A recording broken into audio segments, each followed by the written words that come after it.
I was born in Tel Aviv. I was brought up in Tel Aviv. I was a very good boy in Tel Aviv. I served in the Israeli army. I did even something which is much worse than this. I worked for 4 years with Shimon Peres, then leader of Israeli opposition in the late 70s, early 80s, before most of you were born. And it was only by the late 80s when I started to travel to the occupied territories quite accidentally, when I realized, as a journalist, when I realized that the biggest drama of Israel is taking place half an hour away from our homes, in our dark backyard. All those crimes are taking place, and we Israelis, most of us, if not all of us, do not want to know, do not know, and above all, do not care. And it took me many, many years to understand how come. How come that a society, some of you met Israelis, they are not monsters. Every catastrophe in the world, the Israelis are always the first one to send rescue teams with field hospitals. Many Israelis would help any old lady to cross the road many times, even if she doesn't want to cross the road. People with values. How come that this society lives for so many years with this drama in its backyard and feels so good about itself and has so little moral doubts, if at all? How is it possible? How is it possible that most of the Israelis, if not all of them, are deeply convinced that the IDF is the most moral army in the world? Try to tell an Israeli, and I tried it once or twice, you know what, maybe it's the second moral army in the world. Maybe the army of Luxembourg is more moral. I don't know if Luxembourg has an army at all. They will be deeply offended. How can you dare? How come that when this reality is taking place so close to our homes, not over the oceans, but just half an hour away from our homes, how come that we live in peace with it, that we continue with it, that there is no resistance, almost nothing? And here I want to object to what my friend Miko said. When I got first the invitation to come here, the first words were Israel Lobby. I said, wow, they invite me. AIPAC is inviting me. And then I said, that's the chance of my life. And I'm going to come there to Washington and to tell them, listen, with friends like yours, Israel does not need enemies. But unfortunately, but then I continued to read, and I read that I'm privileged to be invited to another forum, not exactly AIPAC, and even not the Anti-Defamation League. But I can say it from here, Miko. I think that we are dealing with a corrupting friendship. I think that if it wouldn't be the Israel lobby, Israel would have been today a better place to live in. Israel would have been a more just place. And I think that if it wouldn't be the Israel lobby, the United States would have been a better place and a more democratic place. But it's not for me to judge the American politics. And still, by the end of the day, we are dealing with an enigma, because nothing can really explain it. Nothing can explain how administration after administration, legislators after legislators, are going in the very same way, which contradicts American interest in so many cases, which contradicts international law, human rights, moral values, you name it. Can it be only this small group, as powerful as it is? Is it the full explanation? I doubt it, but that's for you to decide, not for us in Israel. But for us in Israel, or at least for me, it is very clear. Think about a relative of yours or a friend of yours who is, God forbid, a drug addict. There are two ways to deal with him. One is to supply him with money and he will go and buy more drugs. He will be very grateful to you. He will appreciate you. He will tell you, you love me, you are my friend, you are my best friend. The other way is to send him to a rehabilitation center. He will be so mad at you. But what is real care? And what is real love? And what is real friendship? And does anyone in this hall have the slightest doubt that Israel is occupation addicted? But, and therefore for me, this conference here is so crucial and so important. Because we have to face reality. And reality is that there is no chance for a change from within the Israeli society. No way. I'll try to explain why. But if this is the case, the only hope is for an international intervention. And the only hope is from this place, from Washington, from the United States, from the EU, only from there. Because the Israeli society is by far today too brainwashed. Really to believe that 5 million Jews know better than 6 billion people of the world? Really believe that 5 million Jews will be able to continue to live on their sword forever? Is there one example in history in which any country lived on its sword forever? Empires? Really believing that in the 21st century it is acceptable to ignore the international law in such a way, to ignore the international institutions, and to rely only on the United States and Micronesia. Let's not forget this friend of Israel. And recently also Czech Republic. Thank you, Czech Republic. And Canada, your neighbor, obviously. Does it work? Had it ever worked? So therefore it is so crucial for people like me to see any kind of change here in the United States. And we jump on any sign. When J Street was established, we say, yeah, here it comes. And it didn't come. When Obama was elected, I had tears in my eyes. I said, here it comes. And it didn't come. And when I see conferences like here today, again, it gives me some hope that change might happen. Because change will have to take place here. In Israel, it's a lost case. Forget about it. The Israeli society had surrounded itself with shields, with walls, not only physical walls, but also mental walls.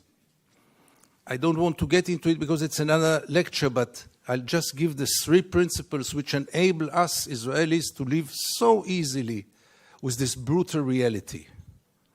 A, most of the Israelis, if not all of them, deeply believe that we are the chosen people. And if we are the chosen people, we have the right to do whatever we want. B, there were more brutal occupations in history. There were even longer occupations in history, even though the Israeli occupation gets to quite a nice record. But there was never in history an occupation in which the occupier presented himself as the victim. Not only the victim, the only victim around. This also enables any Israeli to live in peace because we are the victims. The other day, Professor Falk spoke about this dual strategy of Israel of being a victim on one hand and manipulating on the other hand. After what happened in Paris and in Copenhagen with the terror attacks, Benjamin Netanyahu came with the notion all the Jews must come to Israel. It's the safest place for the Jews in the world. It's a shelter for the Jews in the world. Which is wrong because Israel is today the most dangerous place on earth for Jews. But let's put it aside. It was only 24 hours later when he said Israel is an existential threat under the Iranian bomb. And I asked myself, How can you dare call Jews to come and to join this suicidal project when the Iranians are going to bomb us?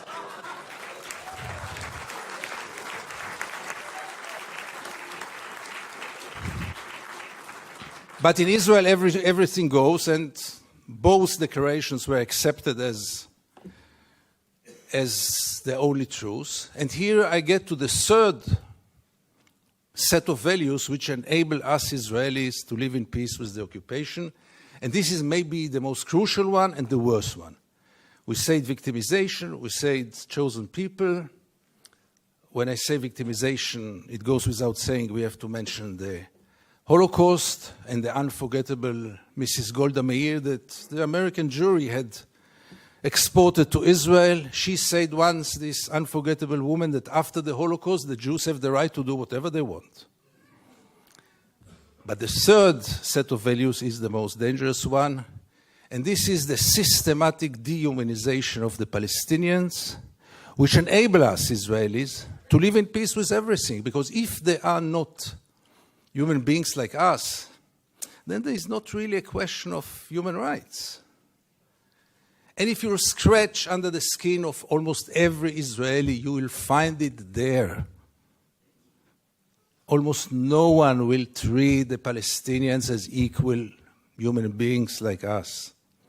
I once wrote that we treat the Palestinians like animals, and I got so many protest letters from animal rights organizations. Rightly so. But by the end of the day, how many Israelis did ever try for a moment to put themselves in the place of the Palestinians for a moment, for one day? And I want to give you two examples which will demonstrate it. Many years ago, I interviewed then candidate for Prime Minister Ehud Barak. And I asked him a question which I try to ask in any occasion. Mr. Barak, what would have happened if you would have been born Palestinian? And Barak gave me then the only honest answer he could give me. He said I would have joined a terror organization.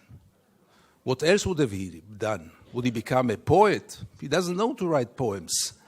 Would he become a pianist? He's quite a bad pianist, and I doubt if he would have become a collaborator, because he is a fighter. And it became a scandal, because how can you dare to put Ehud Barak to think what would have happened if he would have become a Palestinian? And the second incident, briefly, Second Intifada, the city of Jenin, the most closed city in the West Bank, real total siege. I go out from Jenin, I come to the checkpoint, a Palestinian ambulance is parking there with the red lights. I stand after him, no cars can get out of Jenin in those days, no cars can get in, and I wait. The soldiers are playing backgammon in the tent. Usually I know myself, it's better that I don't get into a confrontation with the soldiers because it always ends up very badly. So I stayed in the car, but after 40 minutes I couldn't take it, and I went out to the car. From the car, I went first to the Palestinian ambulance driver and I asked him, what's going on? He told me that's the routine. They let me wait 1 hour until they come and check the ambulance. And I couldn't take it anymore. And I went to the soldiers. It became a confrontation. But the question that I asked them, which really brought them to direct their weapons toward me, was one. What would have happened if your father would have been lying in this ambulance? This freaked them out. They lost control. How can I dare to compare between their father and the Palestinian in the ambulance? And this set of beliefs that they are not human beings like us enable us Israelis to live in so much peace with those crimes, ongoing crime for so many years, with losing any kind of humanity, values. I heard today people talk about Jewish values. I must be frank with you, I don't know what are Jewish values. I know what are universal values. Let's not get into it, really.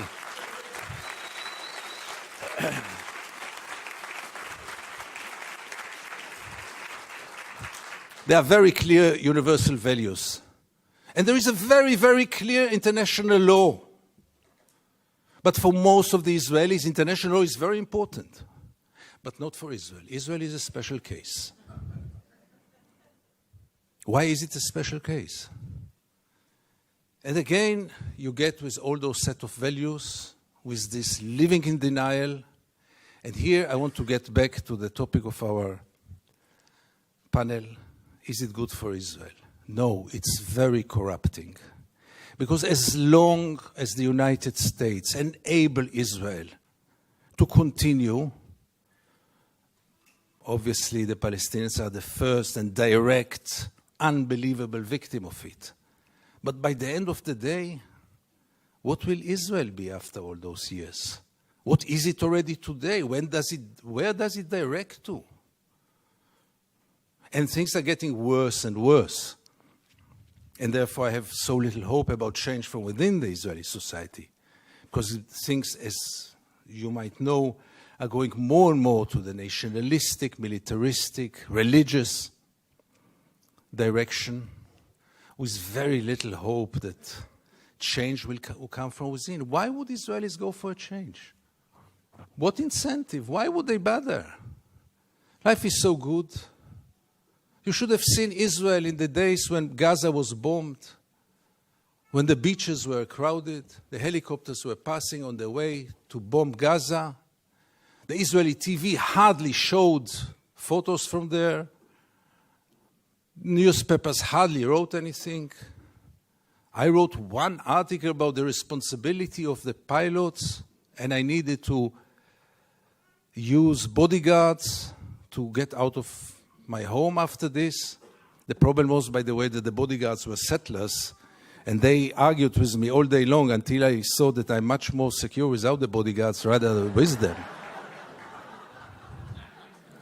But the last war in Gaza, and this will be my final remarks, the last war in Gaza taught us also that Israel, which has three regimes today, maybe the only country, the only state in the world with three regimes, one for the Jews, one for the Arab citizens, and one an apartheid regime in the West Bank and Gaza, one of the most brutal and cruel tyrannies in the world. But even for the facade, even for this democracy, which I always thought is a democracy for its Jewish citizens, I realized last summer that it is a democracy for its Jewish citizens, but only if they think like the majority.